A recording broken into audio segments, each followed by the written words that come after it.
Tugas suami adalah menjaga tubuh istri, kemolekan, kecantikan, keindahan untuk dirinya sendiri dan bukan untuk orang lain. Artinya begini, dia mau pakai pakaian apa juga datang menghadap kita, mak ganti, ganti. Nanti kalau kita dua sendiri baru pakai itu, ganti. Sarbet dulu mau pakai di jalan.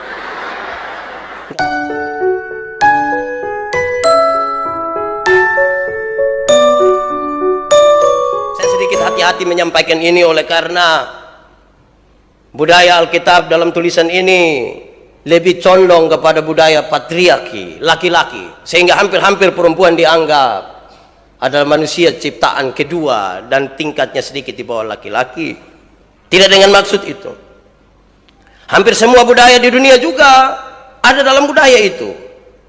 Fam harus ikut fam suami. Jadi dulu ibu raja Kana menikah dengan saya, hapus yang raja, ikut menobe dulu baru di belakang taruh begitu. Laki-laki. Tidak banyak suku-suku yang matrilinear. Di Indonesia suku Minang, tapi tidak punya pengaruh besar terhadap siapa kepala, lebih kepada ikut marga istri dan suami dianggap sebagai pendatang. Karena itu dalam perspektif ini saya mau ajak kita untuk merenungkan kenapa suami disebut sebagai kepala dan menjadi imam di dalam rumah. Mari kita lihat beberapa hal ideal baru kita masuk ke dalam beberapa contoh praktis untuk kita memahami apa yang harus dilakukan istri terhadap suami dan tanggung jawab suami kepada istri. Kita mulai dari suami. Saya coba periksa arti suami. Dan kamus memberi penjelasan bahwa suami itu, dengar, suami itu adalah seorang pelaku. Pelaku, bukan penonton. Dia adalah seorang pelaku pernikahan yang berjenis kelamin pria, bukan wanita, pria, yang berjanji, berikrar untuk memperistri seorang wanita. Jadi dia seorang pelaku perkawinan, pria, laki-laki, bukan laki-laki hidung belang, yang berjanji untuk menikahi seorang wanita, bukan seorang laki-laki, seorang pria. Pernikahan itu dilakukan dalam sebuah upacara sebelum statusnya resmi sebagai istri dan suami. Jadi dalam sebuah upacara. Jangan tiba-tiba bilang, lu tahu kok tidak, saya ini dia pus laki. Tidak bisa begitu. Ada upacara menuju ke situ. Lalu, apa tugas suami setelah mereka ada di dalam pernikahan itu? Apa tugas suami? Supaya suami-suami dengar memang ini. Istri juga catat, kau pulang tempel di pintu kamar. Suami tak salah sedikit bilang, Pak tadi baca kok sondem. Ibu justru rencana di saya begitu. Satu, suami punya tugas itu mengajarkan agama dan hukum-hukum kepada istrinya. Mengajarkan agama dan hukum-hukum kepada istrinya. Harus. Dia punya soal adalah kalau suami tidak tahu agama, dia tanya, bilang, itu hari saya agama apa Nah, itu yang jadi masalah. Dia mau ajar agama apa, akhirnya dia ajar semua agama. Jadi masalah.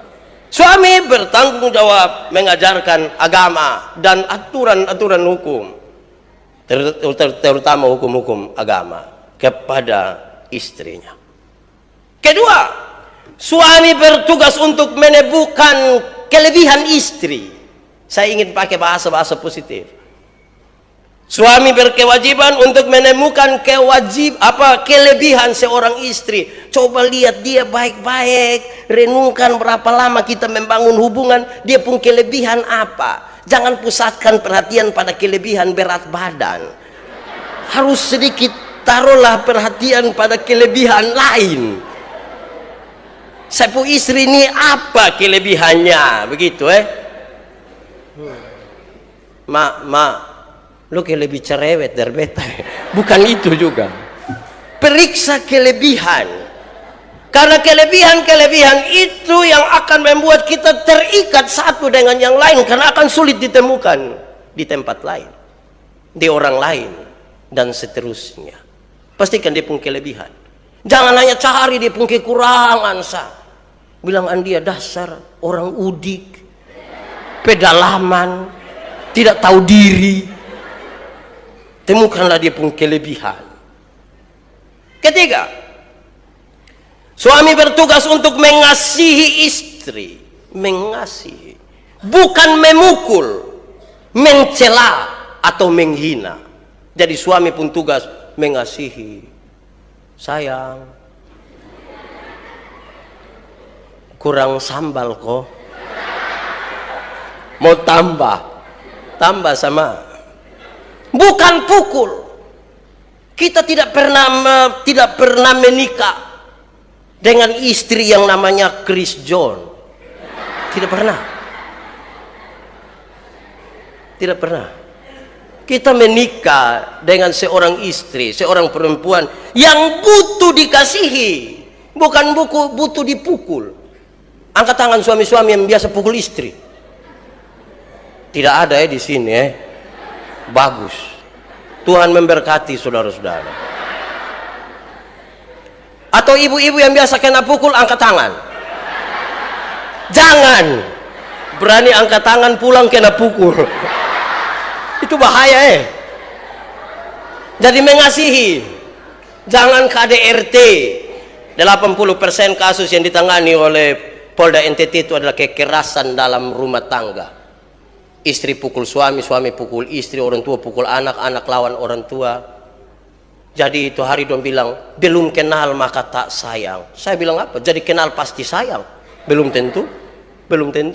Karena suami yang pukul istri itu dia kenal dia pu istri, bukan dia tidak kenal.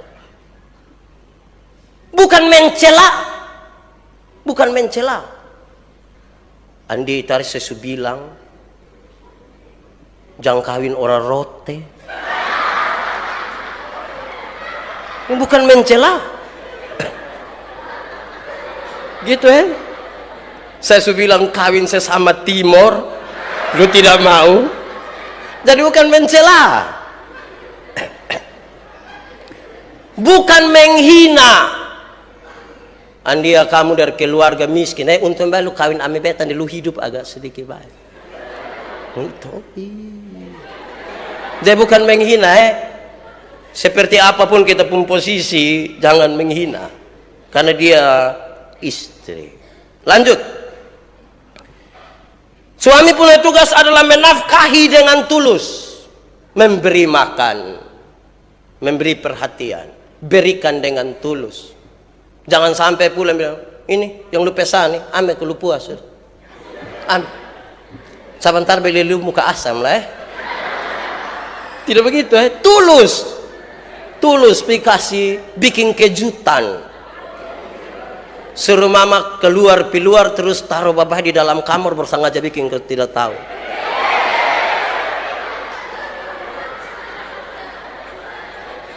Mama masuk lihat apa? Pakaian kotor semua.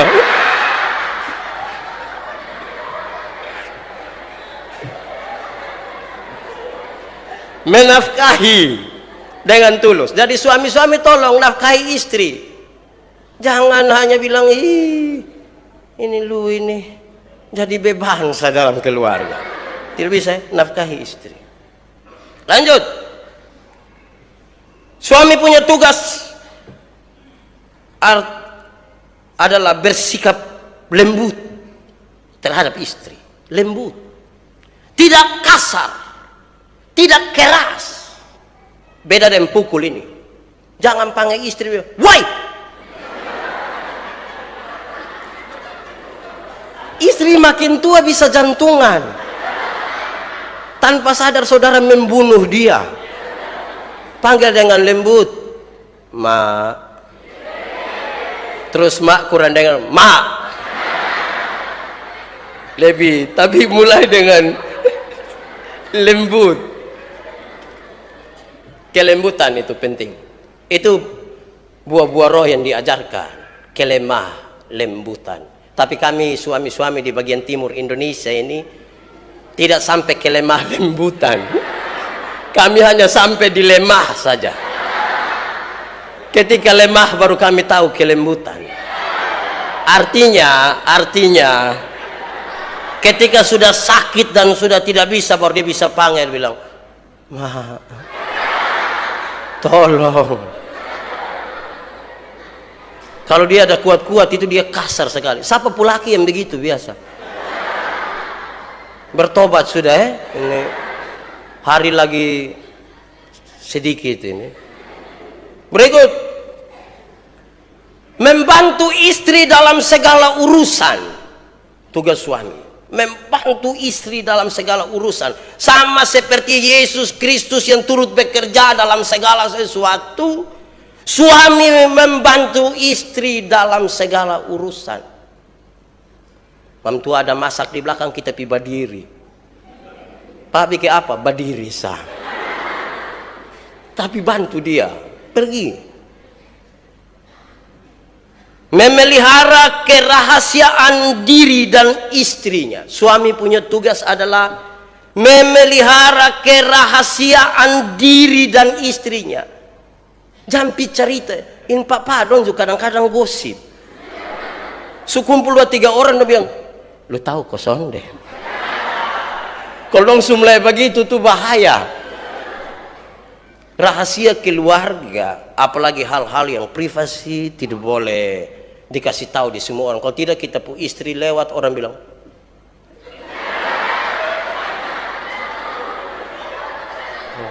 dia berhenti menjaga. Itu suami pun tugas. Berikut, ini dia pun poin ada 20 kok. Suami punya tugas adalah setia. Bila perlu tiap hari menyanyi setia, setialah. Setia sampai mati, setia. Tahu arti kata setia? Apa itu? Bukan di setiap tikungan ada setia. Setia sampai mati. Yang berikut, saya cepat-cepat karena ini ada 2 halaman. Berikut, suami punya tugas adalah berlaku adil. Berlaku adil, seimbang. Beli rokok 1 bungkus, jangan isap sendiri. Bilang, "Mama, ini penyakit ya, kita 2 bagi 2, lu setengah, saya setengah." Adil. Kita bagi 2 secara baik. Sama sekitar hari Pak bilang, kalau istri minta beli lipstik, beli. "Mama, ini yang harga 249.000 ini. Pakai, jangan sampai mama bilang, 'Papa, beli lipstik.' Jangan, lu makan sirip pinang saya, cukup." Jangan. Berlaku adil. Yang terakhir, tugas suami adalah menjaga tubuh istri, kemolekan, kecantikan, keindahan untuk dirinya sendiri dan bukan untuk orang lain. Artinya begini, dia mau pakai pakaian apa juga datang menghadap kita, "Ma, ganti." Nanti kalau kita 2 sendiri baru pakai itu, ganti. Sarpet dulu mau pakai di jalan, ganti. Ada hal-hal yang hanya khusus istri dan suami, dan suami punya tugas itu. Bahaya besar kalau suami melepaskan istrinya sesuka hati pakai pakaian, tidak bisa, karena nanti tidak menjadi konsumsi dirinya. Kita pindah ke imam dulu. Suami tadi sudah imam. Menurut kamus, imam adalah orang yang diberikan wewenang untuk menyelenggarakan sebuah upacara keagamaan. Imam adalah orang yang diberikan wewenang untuk menyelenggarakan upacara keagamaan. Saya coba periksa dan kemudian saya coba untuk kutip pertama Petrus pasal 2 ayat 9. Tetapi kamu adalah bangsa yang terpilih, umat yang rajani, bangsa yang kudus, umat kepunyaan Allah sendiri, supaya kamu, ini tugasnya, supaya kamu para imam memberitakan perbuatan-perbuatan besar dari Dia yang telah memanggil kamu keluar dari kegelapan kepada terangnya yang ajaib. Ini tugas yang paling sulit dilakukan oleh seorang suami, yaitu mengadakan upacara-upacara keagamaan di dalam rumahnya, yang terus akan memberitakan perbuatan-perbuatan Tuhan yang ajaib, yang membawa dia keluar dari kegelapan. ke dalam kehidupan terang yang dari Allah. Cek, ada berdoa atau tidak? Tidur berdoa atau tidak? Baca Alkitab atau tidak? Dan suami sebagai imam melakukan itu. Membawa suami lain, istri, anak-anak untuk melakukan upacara itu. Saya pakai kata upacara, ini tidak berarti ada yang pemimpin upacara, komandan pasukan, siap, glok. Tidak begitu. Tapi menuntun mereka untuk ada di dalam tanggung jawab itu. Karena itu suami-suami harus tahu berdoa. Suami-suami harus tahu 10 hukum di mana. Jangan sampai bilang, 10 hukum di mana lah adik? Terus dia anak kasta bilang, Bapak masa tidak tahu? Bukan, Bapak lupa. Bapak kan sibuk dengan bisnis, atau sibuk. Bapak yang tahu. Terakhir, kepala keluarga. Menurut kamus, kepala keluarga adalah orang yang bertanggung jawab terhadap satu keluarga. Yang bertanggung jawab. Biasanya dia seorang bapak. Karena itu bapak-bapak sebagai kepala keluarga punya tugas adalah memimpin rumah tangga. Dia yang pimpin. Nanti sebentar baru saya kasih tahu, karena itu dia yang pimpin, maka istri tolong Tapi pertama dia harus sadar bahwa dia yang memimpin. Rumah tangga ini baik atau tidak tergantung dia. Ikan biasa busuk dari mana? Ikan busuk dari mana? Kepala. Tapi kalau kepala taruh di freezer, di ekor yang di luar, rusak di ekor juga. Tapi kepala bertanggung jawab memimpin rumah tangga. Yang kedua, kepala bertanggung jawab atas seluruh anggota keluarga. Pulang tanya, Mama, laki-laki kecil yang nomor berapa tuh di mana? Cek. Jangan sampai bapak bilang, oh itu mam tua juga tidak urus itu Cek. Yang laki-laki itu dia tidur, makan, mandi, kok tidak? Cek. Dia yang siapa, bikin apa, di mana? Cek.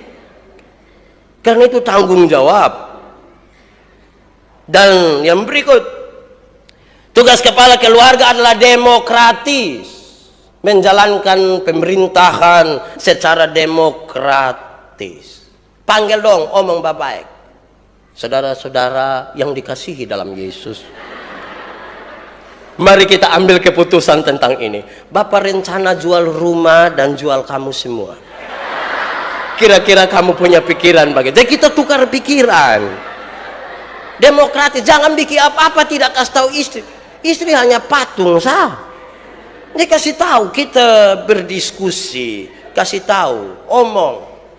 Dia ada di mana-mana juga omong. Mak, segera pulang. Ada masalah penting. Pulang. Masalah apa Bapak? Pokoknya lu pulang. Terus dia sampai tanya, Bapak apa yang perlu kita selesaikan? Kasih tahu, Mak, saya lagi pikir, apain malam kita makan super mie atau apa? Yang penting jangan ketagal Bapak mau apa, semua harus itu, tidak boleh. Kepala keluarga demokrasi.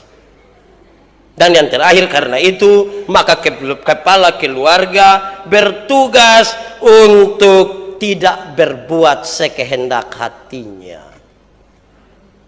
Tidak bisa hanya ikut dia mau. Dia mengambil keputusan untuk menjadi bagian dari seorang perempuan, karena itu dia tidak berkuasa untuk melakukan segala sesuatu menurut apa yang dia mau, karena dia menjadi satu daging menurut pembacaan tadi dengan istrinya. Satu tubuh.